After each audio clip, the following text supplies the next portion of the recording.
second bishop. He's the one I contacted first on this interview. Oh, really? And he said, I'm going to just give me a day. I'm going to let you know where Bishop Bevard is. Interview with Bishop Bevard. I really want his name to be mentioned here because he did a wonderful. He was a great magician. Is he an auxiliary bishop? Exactly. Burbage? Ooh, He is called. Here we go. Philadelphia. Perfect. He's called Monsignor Daniel Quotes, moderator of the Courier. Okay, I really don't know him. Okay. In Pennsylvania. Yeah, I know who he is, that's all.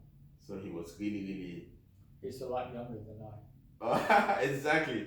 He really helped to make this interview possible. And I'm really appreciative. I do too. Yes, because we worked him abundantly. He's really a man of service.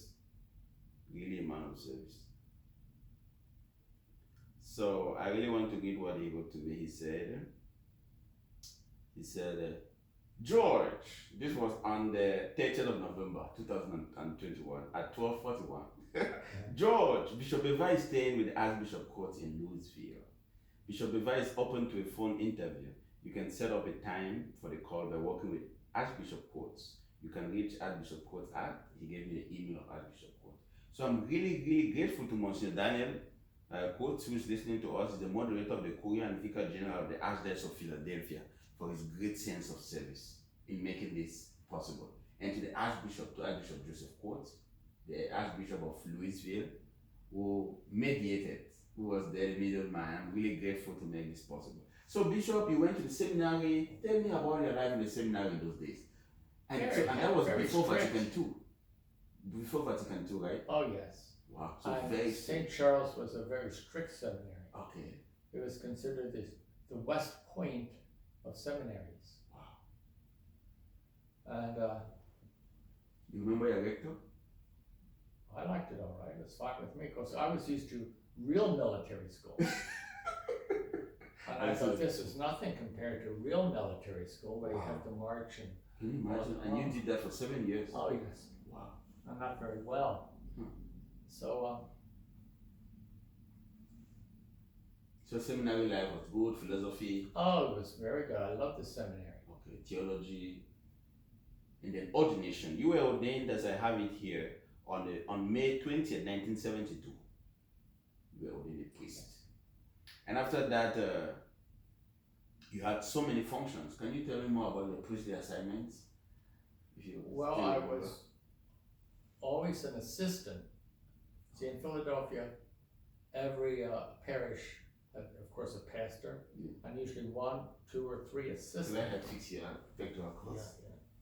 So it looks quiet. Okay, very good.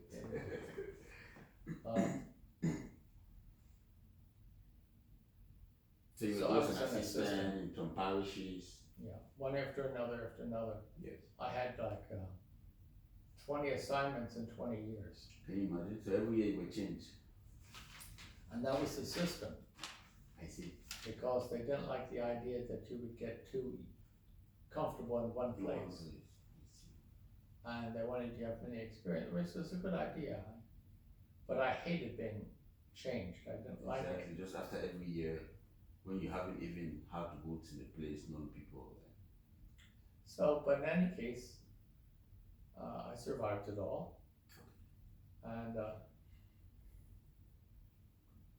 sometimes classmates would say, oh, how difficult it was to be a priest, but I didn't think it was difficult at all because I had the military school background formation. Yeah. I see. And that helped me a great deal. Okay. Because if you got in trouble and the punishment would be you could not go home and see your parents for the weekend. Yes. You had to stay on the campus. And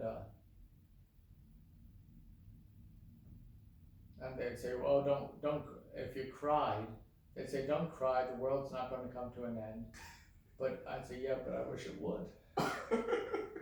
Yeah, especially the weekends, right? Can you imagine staying alone as a young boy in the college? Oh my God. But I did. You did it then. The world will not come to an end. And the world never came to an end. And I Bishop, learned before, that lesson. okay, before we continue, Bishop, can you tell me more about your lovely cat? Well, Hey! his name is Jeremiah. He has a biblical name. Oh, Jeremiah. How are you? He says, I'm very good. Jeremiah takes good care of you. Very gentle.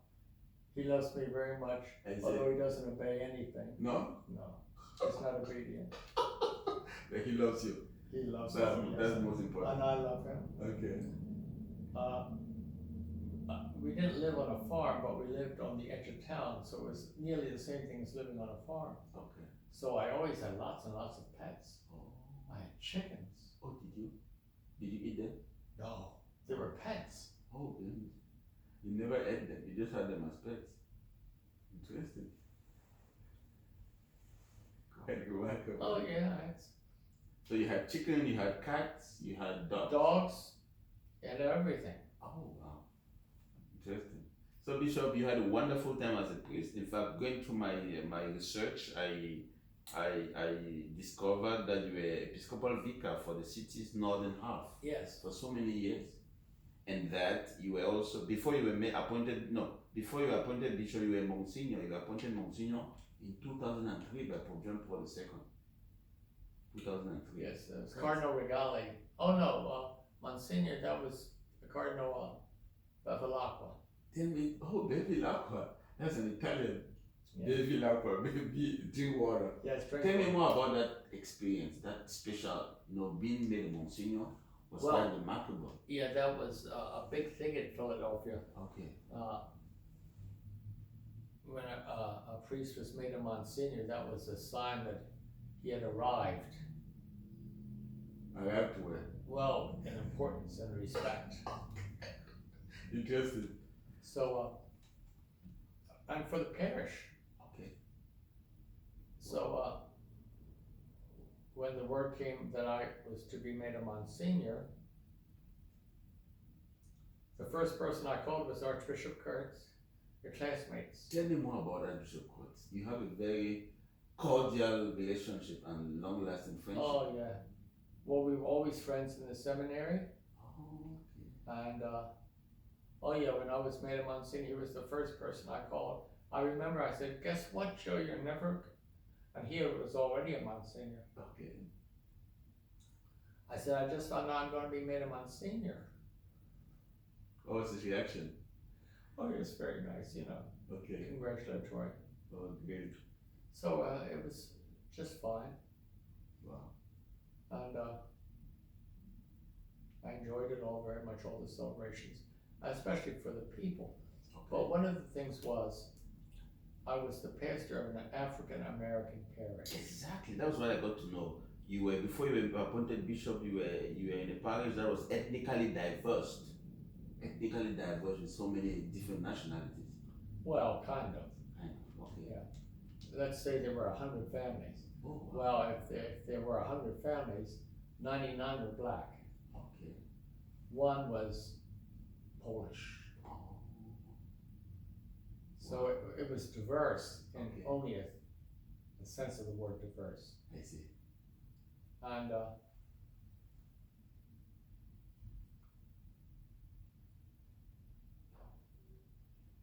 so Were your parents alive when you were made a Monsignor? No, let's go back to your ordination. Did they attend the ordination? yes, How was their reaction to the ordination? fine, expensive. Okay. They thought it was very expensive. Oh, and they sponsored the Oh yeah, my father paid for all the celebrations, all the dinners and Oh my everything. God. So he was happy, Oh yeah, but he was still a Presbyterian. my father was always very good to me. Okay, okay. And he was proud of you that you ordained a priest. Yes, I think he was. Okay. Yeah.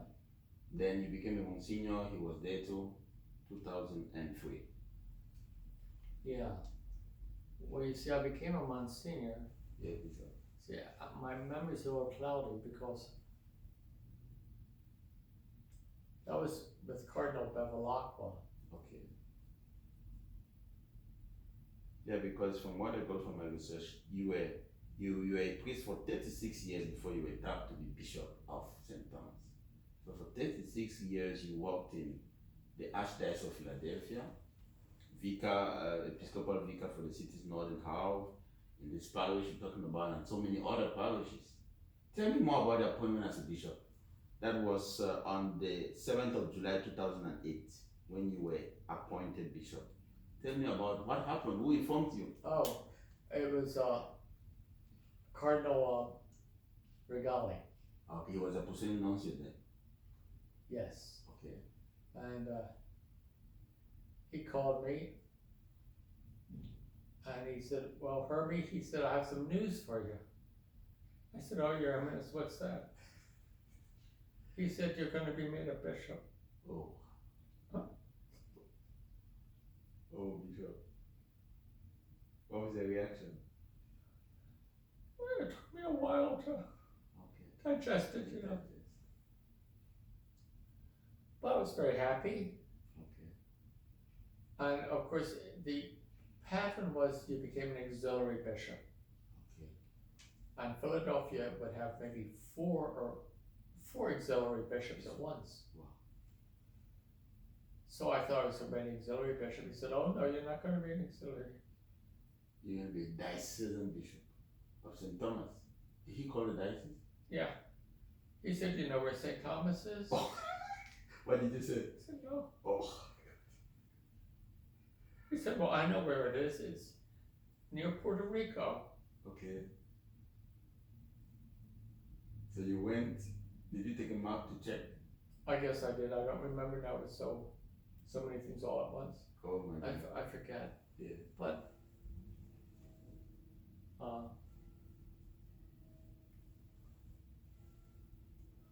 what did I do with the What was that, bishop?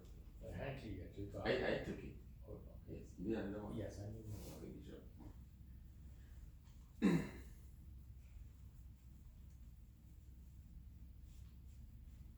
So that was fun. Okay, I bishop. hate to give you. No, it's okay. It's an honor. It's an honor for me to. Here. I don't want you to do. Okay, interesting. So you were told you will be the bishop, fifth bishop of St. Thomas, and so when did you move to St. Thomas then? Immediately thereafter, very quickly, Okay. Joe and I got on a plane and came right down to see it. Joe. Kurtz.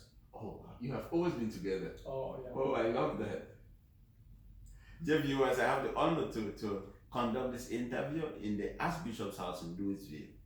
The Archbishop quotes, he has been extremely hospitable, and Father Martin Leinbach has been a wonderful host since I came. I'm so grateful. So both of you flew to St. Thomas. That was the first time you were flying there. Yes. Tell me the experience when you landed at the airport. Everything was brand new, Okay. you know, for me. Yes. I guess they picked me up. Jerome, I'm sure, was one who would have picked me up Okay. because he was important in the diocese at that time. Wow. 2008. But he wasn't the Vicar General. There was another priest who's still there, Monsignor Michael Kozak. Yes. Who He's is the still first there. priest in cabinet in that diocese. Yes. I interviewed him. And he never liked Jerome Feudjio. Oh, really? Never. Right away,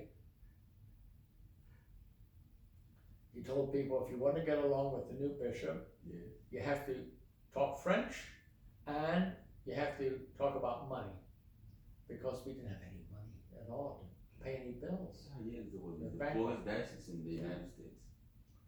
And so I didn't like that one little bit that he would say such a thing about Exactly. Jerome, but Well, at that yeah. time Jerome and I were good friends. Okay. Jerome and I immediately became good friends. Okay. He and I have never had an unhappy word in all the So- years. I see. And we worked side by side every day of the week. Okay. So you were consecrated on the 3rd of September 2008 by Cardinal Wills. Yes. and the co-consecrators Archbishop Joseph Coates, your classmate and good friend, and Auxiliary Bishop Daniel Edward, who was Auxiliary Bishop of Philadelphia. They were co-consecrators for your episcopal ordination. Kurtz and Bishop Daniel Edward, Auxiliary Bishop of Philadelphia then. That was what I got from my research. He was the older consecrator, co-consecrator. Okay. So, do you remember the consecration? What was so moving about it? Oh, it was beautiful. It was, I was going to say here, it wasn't here, it was in St. Thomas. Okay. And it was just, I thought the cathedral was beautiful, although it was in shambles at that time, it was in very bad shape. I see. And wow. Everything was very, very nice. Okay. And that's exactly where you began as a bishop. I went through an article. Before I go to the article, Bishop, there's something very important, particular about your episcopal ministry today, your motto, Sub tuum presidium. That is that the translation there, viewers, is beneath thy protection, which is a Christian hymn and prayer. It is in fact the oldest known Marian prayer and oldest present extant hymn to Mary as Theotokos. So you have a particular love for the Virgin Mary. That's why you chose that motto. Can you talk more about your relationship? Sub tuum presidium. Yes. It's from the Reply to Your Patronage, O Holy Mother of God. Exactly. And that's a prayer instead of, my whole Catholic life. Okay. And so when I was thinking of mottos, and I just didn't want anything that didn't mean anything to me, and that would mean everything to me. Okay. So reply to your patronage, O Holy Mother of God, despise not our prayers and our necessities, but ever deliver us from all dangers, O glorious and blessed Virgin Mary. Wow, interesting. And your episcopal ministry was guided by that. Oh yes. You made sure you followed the example of the Blessed Virgin Mary, fiat voluntas tua. May thy will be done. You confided totally on her. Well, you see, when my parents sent me away to school, yes, Bishop. At night,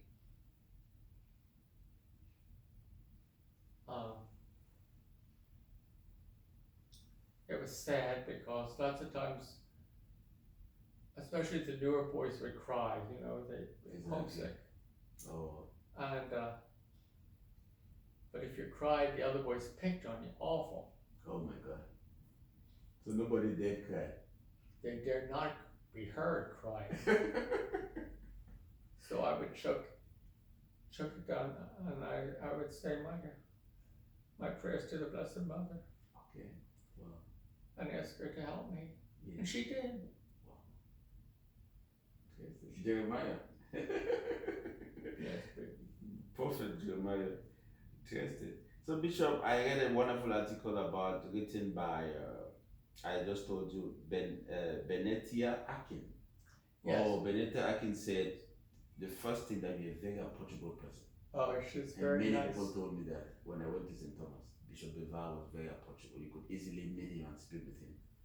There were no bureaucracies, no difficulties to meet the bishop. No, we didn't have enough priests. Exactly. We didn't have enough priests to have a bureaucracy. Exactly. So the second, they said you were a very wonderful administrator. Well, if the administration is 5 pieces of meat, yes, it's not hard to juggle them around. You start with 5, you end with 5, and okay. So administration, yes, was easy. Right away, I saw the handwriting on the wall, and that was there wasn't enough money. Okay. If we wanted to keep the schools open, the diocese was okay. We had 8 parishes. Wow. And the churches could pay for themselves and their own bills and whatnot, but not the schools. So I thought, well, once you close one school, then there'll be two, and then there'll be three, and before you know it, you wake up one day and there won't be any schools Oh. left. And I thought, what kind of missionary diocese doesn't have any Catholic schools? Exactly. So I said, not mine.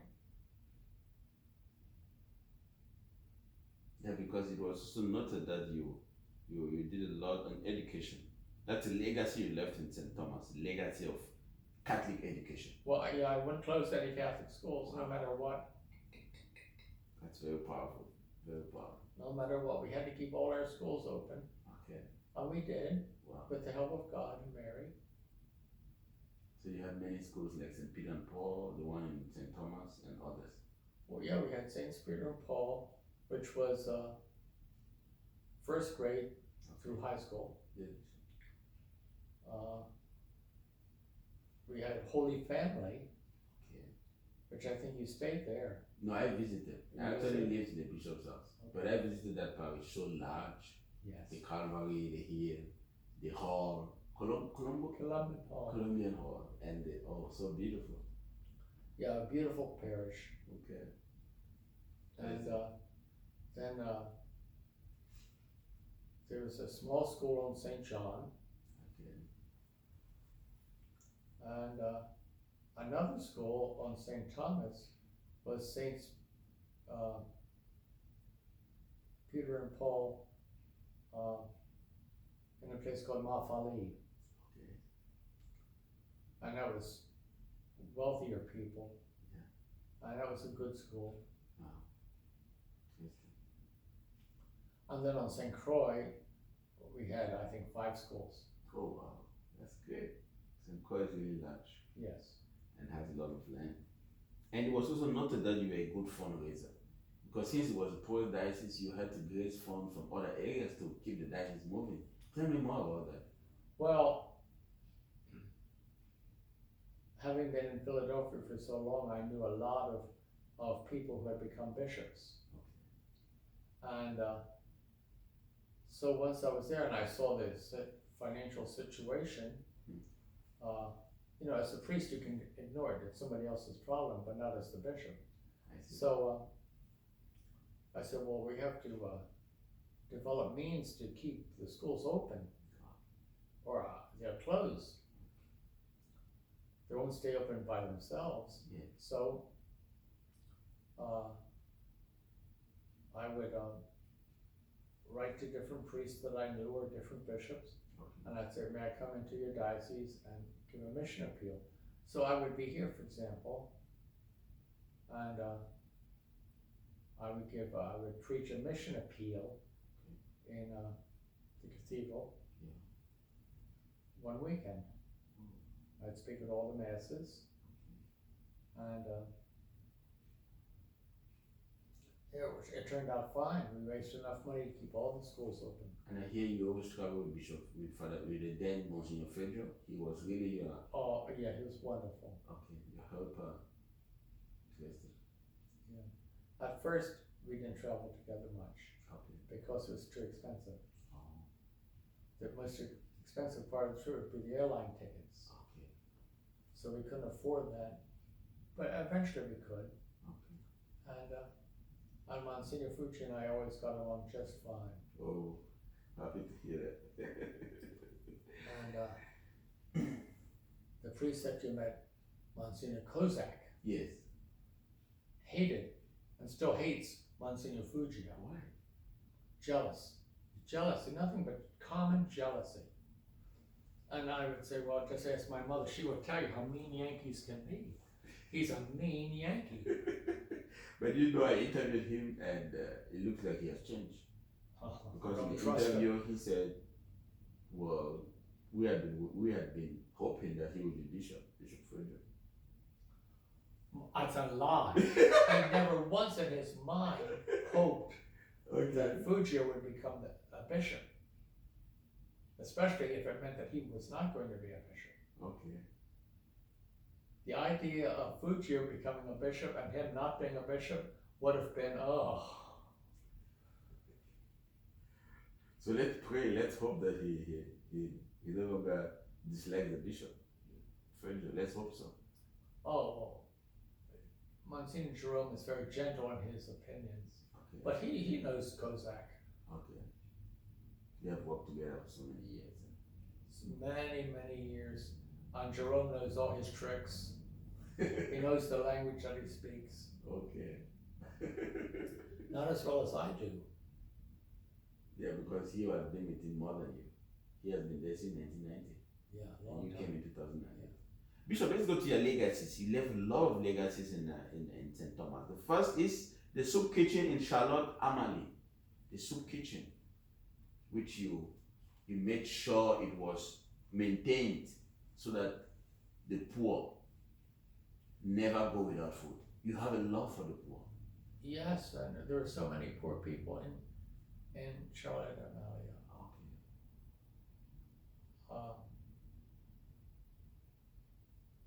And the second is Yes, that's true. the Teresa of Calcutta halfway house on St. Croix. Yes, the Sisters of Calcutta. Yes. Naturally, like everybody else, Yes. I thought Mother Teresa was just wonderful. That's true. And so I did everything I possibly could to help the sisters. Okay. That's That a was legacy. easy to do.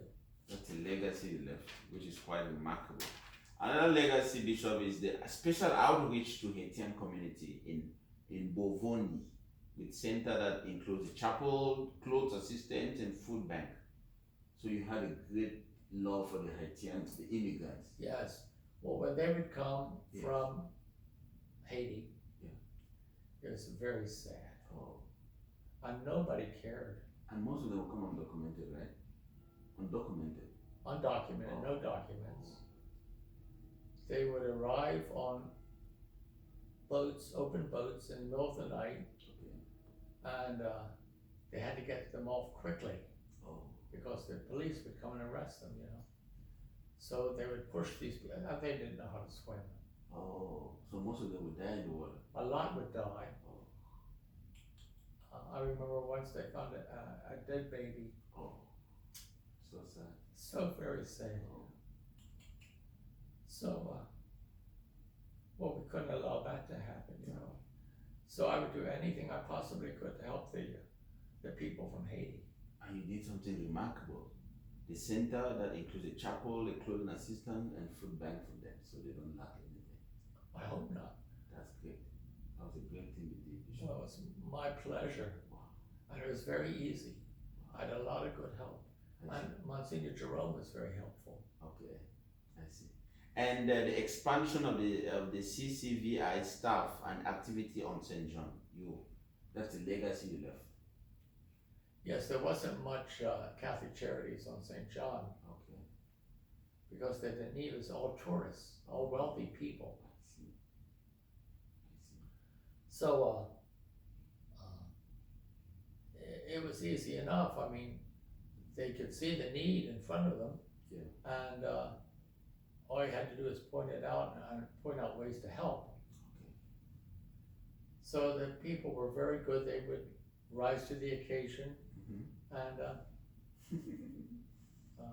support any good works. Okay, I'm happy to hear that. And then there were also plans to establish a chapel in Coral Bay. Coral Bay, we had plans to establish a chapel there. So you've been a bishop that's always made sure every nook and cranny has at least a chapel where people can pray. Spiritual life of the people. It has always been a responsibility. Yeah. Well, we needed a chapel in Coral Bay Okay. because that's the extreme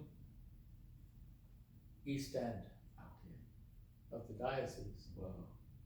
and it's beautiful, Coral Bay. Okay. And yeah, it was one of my last projects was to build a chapel Yes. and to dedicate it to Saint Teresa. Oh wow! Of Calcutta. No, No, of the Child Jesus. of the Of the Child saint. Jesus, the Oh. French. Oh, interesting. That's good.